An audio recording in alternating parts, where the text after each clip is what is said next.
Hello and welcome to In-House Matters by Lawcadia, a series of short, sharp conversations with legal leaders who are driving change and improving how teams work. I'm Sasha Kirk, co-founder and chief marketing officer at Lawcadia, and thank you for joining us. Before we dive in, a quick note, this session is being recorded and we'll share a copy afterwards. Before we jump in, I want to quickly set the scene. Across both corporate and government sectors, in-house leaders are navigating high expectations, complex challenges, and the need to align diverse teams around big goals. And in the case of Brisbane, those goals are on an Olympic scale as we prepare for the 2032 Brisbane Olympic Games. So in this webinar, we're going to explore how leadership drives team performance and shapes outcomes. Today, I'm joined by Jo Keane, formerly Interim Executive Manager of Corporate Services at the Games Independent Infrastructure and Coordination Authority, known as GICA for short. Jo's career spans over 20 years in senior legal and executive roles across energy, infrastructure and government. As the head of corporate at Queensland Treasury, she led a 160-strong team across people and culture, legal, governance, risk, IT, procurement, finance and more. She's also an active leader in sport and has previously sat on the board of Australian Sailing. Jo, welcome. It's great to have you here. And it's fantastic to be here. Sasha, thank you so much for inviting me along to chat with you today. Thank you. Now, I want to unpack more about high-performing teams. So, Jo, when it comes to high-performing teams, what are the parallels between elite sporting teams and high-performing workplaces? Really great question, Sasha. And I believe that there are incredible parallels. In fact, if we have a look at what actually makes a sporting team perform at the highest level consistently year upon year, those lessons that we can learn, we can carry them into our workplaces. So, for example, if we look at teams that we might know and perhaps a team that is not well known to us, we look at the All Blacks, we look at the Brisbane Lions and the Norwegian downhill Winter Olympic team. Now, it goes without saying that they all have fantastic skiers or fantastic athletes. But the one thing that actually sets them apart that they really focus on is culture. Now, before we actually go into what are some of the things that those teams do that we can bring across to our day-to-day workplaces, is why is culture really important for us? You know, we're all very, very busy. We've got lots and lots of deadlines. Yet the research actually says that when we actually focus on culture, we're going to be over 70% more engaged at work. And now, why is that important? Well, for those of us who have worked in high-risk industries, what that actually means is when people are engaged at work, it's 49% likely that they're not going to be injured at work. So that's the first wonderful thing. The second thing is when people are engaged at work, their performance is going to increase by 20%. And in addition to that, they're actually going to be 43% more productive. So when we're in, have lots and lots of cost restrictions, we've got lots of time pressures, actually focusing on culture has to be something that has to be a number one priority for all of us. So what are some of the things that those teams have actually done? James Kerr wrote a fantastic book called The Legacy. He was invited in to see how the All Blacks had transformed into being one of the best rugby teams and one of the best sporting teams in the world. Likewise, the Brisbane Lions and likewise the Norwegian downhill Winter Olympic team. There are a number of factors that we can all bring into our workplaces each and every day. So the first was about leadership. And my view is that leadership is not about position or title. It's about service to others. We all have the capacity to lead because leading is about creating a culture where there is a deep sense of belonging, where we recognise and care for one another, and that we consistently support one another to be our best, whether it's on the sporting field or at work, but also outside of work and outside the sporting field. So it's really about how do we become humble? How do we care for one another? How do we support one another to be the very best that we can be? The second really is about making sure that we have that real deep sense of purpose and what does success actually look like. So again, if you think about the sporting teams, they want to be whether win a World Cup or win a gold medal. Whereas what we want to do is, maybe help keep the lights on or connect communities or, be the very best team that we can actually be. So it's about actually having that deep sense of purpose, and everyone really ties into that. Many of us have heard the story of the janitor at NASA who, when asked by JF Kennedy, what is your role? And he said, my role is to put a man on the moon. We all have that deep desire to be part of something bigger than ourselves. So that's what we can also learn from these sporting teams. The third is really having a deep set of values and living and breathing them every day. So who are we going to be when we turn up? But not only that, who are we going to be when the times actually get really, really tough? Now, it's really integral for a leader to actually live and breathe those values each day and lead by example. But it's also about creating that culture where we recognize and celebrate not only our successes, but we also recognize when someone is actually living and breathing our values. There's a wonderful story of Campbell's Food in the US where the CEO used to write a handwritten note every day to a number of people, thanking them for the work that they do. And we've instigated some things in some of the teams I've had the privilege of being a part of and leading, where, we might have a mascot where, the first time that was awarded to someone in the team by me as the leader, but then each week we would hand out that mascot to somebody else to recognize that. So again, it's recognizing those small wins. We also, at Treasury, we have handwritten notes that people can provide to actually thank people for a job well done or for living and breathing the values. The fourth is really to really focus on strengths and capabilities. We're all different. And with that diversity and those different strengths is where really magic kind of happens. So if you think about in a sporting field, say from netball, if you're quick and agile, you're going to actually shine if you're a centre. Whereas if you're tall with a really long reach, you're really going to thrive if you're a goalkeeper or a goal shooter. Now, if you reverse those roles, a goalkeeper is not going to shine as a centre and vice versa.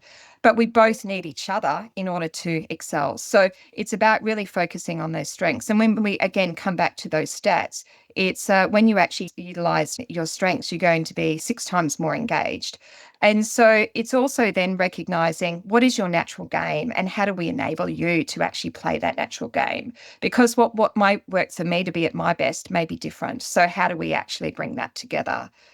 We also need to have that really growth mindset about how do we actually continue to learn and grow. A lot of athletes will come back and go, okay, well, what went well, but what do we need to do differently? And how do we in each game continue to lift each other up and improve, particularly when times are really, really challenging?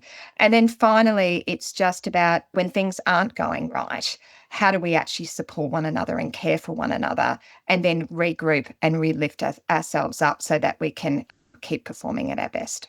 Thanks, Jo. I think what really stands out for me is some of the statistics that you shared and this idea that when times are tough, that's the time when you really need to double down on culture. And Correct. I think it sort of strikes me that maybe some organizations sort of get that round the wrong way. Culture is something that you might focus on when times are going really well. Oh, we've got time, let's focus on culture. But actually, if you're trying to get costs out of the business or things are time urgent or there's a crisis, then actually that's when the culture really comes into its own. Absolutely. And I think sometimes it's kind of like exercise. Sometimes when you get busy, you think, oh, I can't get out of bed, I'm too tired. But you also know that if you spend that first hour in the morning or an hour after work at night time, you know that that's actually going to enable you to have that peak performance. So it's really about making sure that it is absolutely a priority. I think sometimes we focus on the results without actually having a look at what the individual is, what they need in order to thrive and be at their best, and how we link the work that they do to what we need to deliver as an organization. Creating that empowering culture where it is actually safe to fail, that we need to try some new things, but that we also recognize and celebrate the different diversities of thoughts and innovation that might actually come. Because if we get those two things right, the performances and the achievements is what will actually be the outcome of that. I think we always have to remember that a team is a collection of individuals. And whether you're playing netball or rugby or any of those sports, even sailing, there needs to be a team of people around together that are striving then forward to then make that success or to make that happen. And I think what I loved about what you said is it's about individuals recognizing their strengths and how their individual benefits can come together and help drive the team forward. And part of that, what I've actually seen, again, this comes down to leadership, is really getting to understand your people, the people who you have the privilege to lead and the people within your teams, and what actually really drives them and what they really love to do as well, and what they're naturally good at and their talents. Quite often when we've actually started a year and done some planning and things, we've actually gone, okay, well, what's the work that we need to actually deliver? And then I've actually asked the team to go around and actually tell me what work they want to be doing out of that program, and also how we align that to what their goals are, perhaps outside of work. We once upon a time had a guy in my team who he wanted to own a Nando's franchise, and no one wanted to do marketing sign-offs. And I said, well, you'll have to learn how to do that. And so again, it was linking back into his own vision and purpose. But what we also found is when we actually allowed people to say, actually, I'm really good at this and that's where I'm going to thrive, we found that people started to pick out the work. Now, there's some work that we all have to do that we don't like doing, but they actually played to their strengths and then they actually shone. And then consequently, the whole team was lifted because we had the right people during the right time of work that actually aligned with their strengths. And that allowed us, again, to keep lifting our performance as well. So moving on to understanding some more lessons from elite teams, what lessons can be applied in the context of government and infrastructure delivery? I think once upon a time, we really came from a model that we were really quite adversarial. And really, people were just not necessarily from a government perspective, but from an infrastructure delivery perspective in terms of, a contractor and then the person who was actually engaging with them. So if we actually think about how we can actually align what does success actually look like and be really, really clear up front as to what that actually is. And then how can we take more of a collaborative, innovative approach to actually deliver that? We think about what we actually have to deliver. Geeka has to deliver 17 venues over the next 7 years, and we have a hard deadline. So how do we actually shift away from that traditional adversarial model to really about how do we become more collaborative, where we do work with that trust and cooperation, with openness and transparency, where we have that early engagement, where risk is actually shared. And, when we have a look at the research, that kind of style of collaboration, that's actually what actually does set us up for success, so that everyone does actually win. But also in addition to that, certainly from a government and infrastructure perspective, it means that we can actually deliver for the community and ultimately for the Brisbane 2032 Olympic and Paralympic Games. We not only create an extraordinary event, but more importantly, we create a legacy for generations to come. And I think if we can start really thinking about that and what this work will actually mean for people across our city and across our state, I think that's really exciting and really sets us up for success. I'm curious to understand how do you go about building that trust, resilience, and the role clarity across these diverse functions? First, trust comes from connection and building relationships. We all have it's just a human need, whether you're introverted or extroverted, logical or a strategist. We have that deep sense of wanting to connect and wanting to belong. And I think, again, when I come back to what are the must things that we should be doing every day, is actually building that connection and really building those relationships. So for me as a leader, what I have tried to do is really get to understand the people I'm working with. So that could be my team, but it could be other teams as well. And where can we bring some commonality in that? So one of the questions that I always ask, if we're bringing a project team together, is if you had your perfect day outside of work, apart from spending time with your family and friends, what would you be doing? Because we're actually human beings first, and we actually really need to connect at that human level first. I think it's quite interesting because when you ask that question, you'll find that someone might love snowboarding or sailing or playing golf or playing chess or playing the piano or have 10 cats, whatever it is. But we find that human connection, and that's actually really important. I think the second thing is really about living and breathing the values that you have agreed as a team, or how we actually want to deliver when we go forward in terms of a project, because everyone is looking at the leader and the leader needs to really live by example. So really, really making sure that your words really match your actions. I think it's also really important to just be a really kind, empathetic human being. That's actually really, really important. For me, one of the things that I've done, I haven't sat in an office for 20 years. I sit out at a desk, I walk the floor, I make the time, because that actually allows us to, again, build those connections. So when things go wrong, people actually know that you're actually there to actually support and care for them. I've always taken the view that as a leader, the first thing that I need to be doing is, if there's a bullet coming towards me, it hits me, not the team.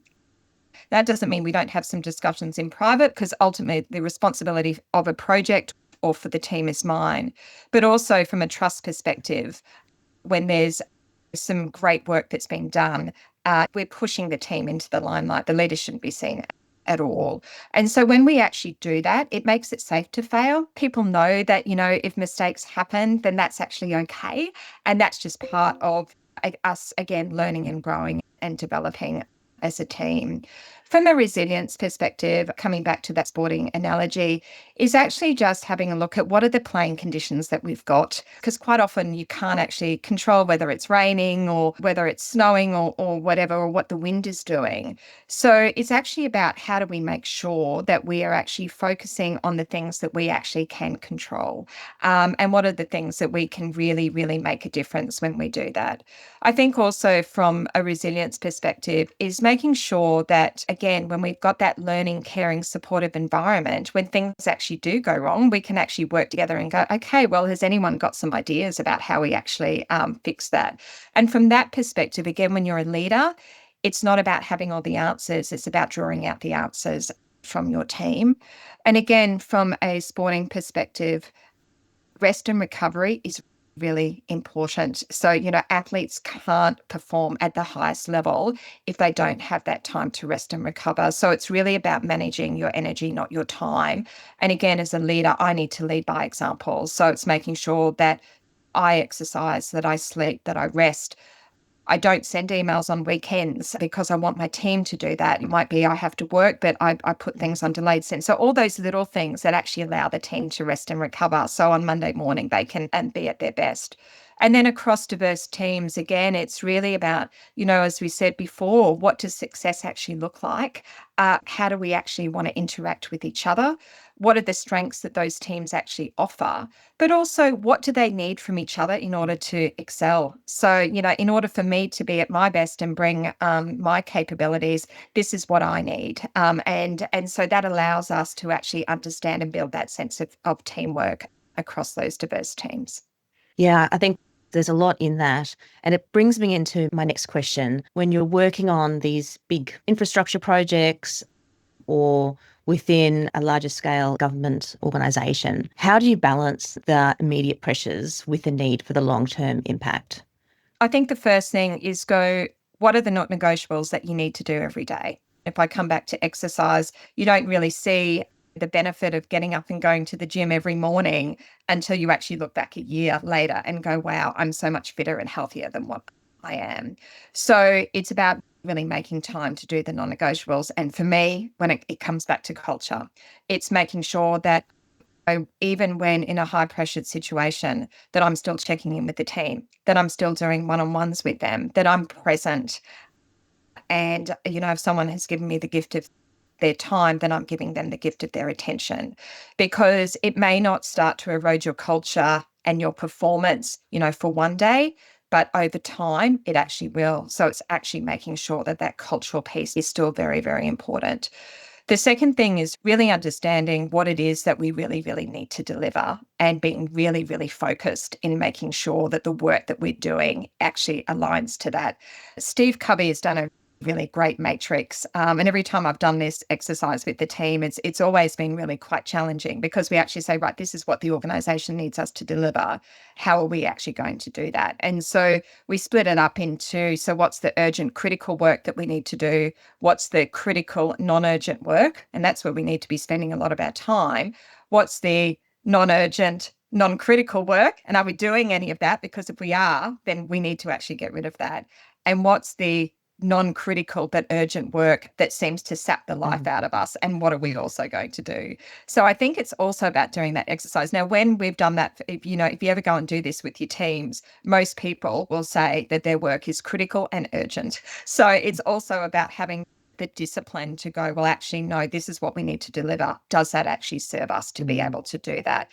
And continuing to have that planning, whether that's through stand-ups and things, this is what we need to deliver today, or this is what we need to deliver the week. And also doing those check-ins to see how people are traveling. So are they feeling overwhelmed, or do they need a hand? I think the final thing is, in terms of the long-term impact, though, is you probably need some people in your team who are also looking at that as well. So sometimes you've got the people just really in the trenches getting the work done that needs to, but how do we carve out the time, and how do we carve out the space to enable to actually have those thoughts about, is this still the right process, and is this still the right direction that we need to go in? So, and again, that comes to that discipline and focus. It's making sure you've got the time, because sometimes the urgent non-critical work will sometimes take you away from that, and it's just being really diligent and disciplined in saying, actually, no, that's not something that we can do. I absolutely love that you've mentioned that. In the early days of Lawcadia, one of our mentors talked to us, my co-founder and I, about that matrix. And almost every single day, I try and remind myself of that. And even if I've got my to-do list or things become urgent, I sort of mentally put things in their little box and make sure that I'm trying to balance and focus, because I absolutely think those things are key. Absolutely. And again, it's just having the discipline, because sometimes it is really, really easy to become distracted and go, I need to fix that. Now, there will be things, as you know, Sasha, that will be, you have to drop everything for. So regardless of what the long-term impact. And I think, being really clear on that. So I used to say in organizations, has someone been hurt? Has someone been injured? We need to stop everything, because we need to focus on that. So I think it's also being understanding of what are the things when they do go wrong that, we need to actually stop everything and just make sure that's actually resolved. It's kind of like, don't sail the boat really fast if it's sinking. So, the number one thing is to make everybody safe. So it's actually really being really clear about what that is, and when are those times that you need to do something differently.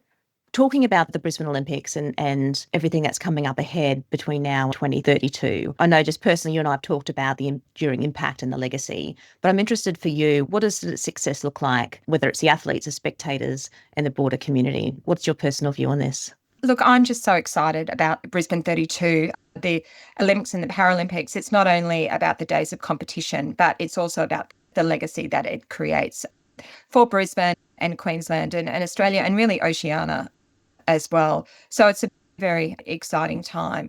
The modern games was really to promote peace and excellence through sport.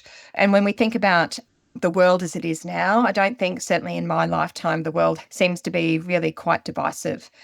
And so we have a wonderful opportunity not only to bring the world together, but really show what living in a multicultural, tolerant society is that we have here in Brisbane. And to me, that's incredibly exciting. From an athlete's perspective, firstly, I want to make sure that we have set up the games and the Paralympic Games so they can be at their very, very best. So whether that's through the venues, whether that's through the villages, whether that's through the infrastructure that we have in place. So when they come to their day of competition, they're well rested, they've got there well in time, and the playing conditions for them are the very best to enable them to excel.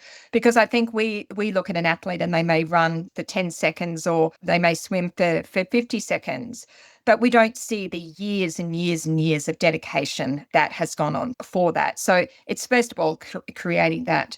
But something that's really more dear to my heart is that when the athletes come away from the games, they've actually gone, that was so worth it, because that's one part of who I am. I happen to be this extraordinary person who also happens to be an extraordinary athlete. We see so many stories of Olympians who, whether they've medalled or not, they come after the games, or even professional athletes that after their playing and sporting career is over, they're very, very lost. So I think one of the successes for me for athletes is they know that they've got another opportunity to go off and live and build upon what they've done with their sporting career, but also that they've got their other career. So I just wanted to say there's a wonderful program at the Queensland Academy of Sport called Dream Twice, where you can actually support an athlete through their career and from their sporting career, but also employ them in a field of study that they're working in. So if anyone's interested in that, Jess Walker at the Academy is a person who can actually help. The Minerva Network also mentors female athletes. From a spectator perspective, so that the games are accessible and inclusive so that everyone has the ability to go and watch. And I think that's actually very, very important. But it's also about making sure that we have the infrastructure that is accessible as well. And then from a legacy perspective, it's really about making sure that sport is inclusive. We're creating venues across Queensland that will enable grassroots sport and people who may not have had the opportunity to play sport before.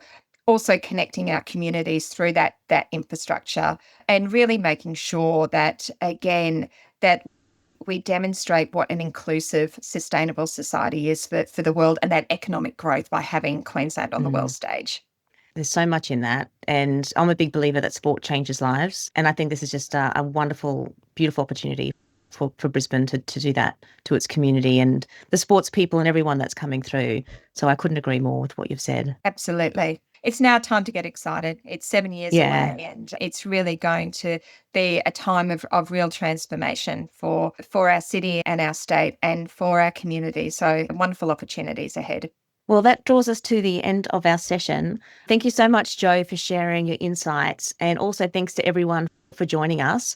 We'll be sharing the recording and key takeaways shortly. And stay tuned for the next episode of In-House Matters by Lawcadia, where we're speaking with Lindy Muto in the 8th of October. I'm looking forward to that. So thank you very much, Jo. Really, really lovely to have you on here and enjoy the rest of your day. I will. Thank you. And thank you so much for the opportunity to come along and chat with you today, Sasha. I've really appreciated it.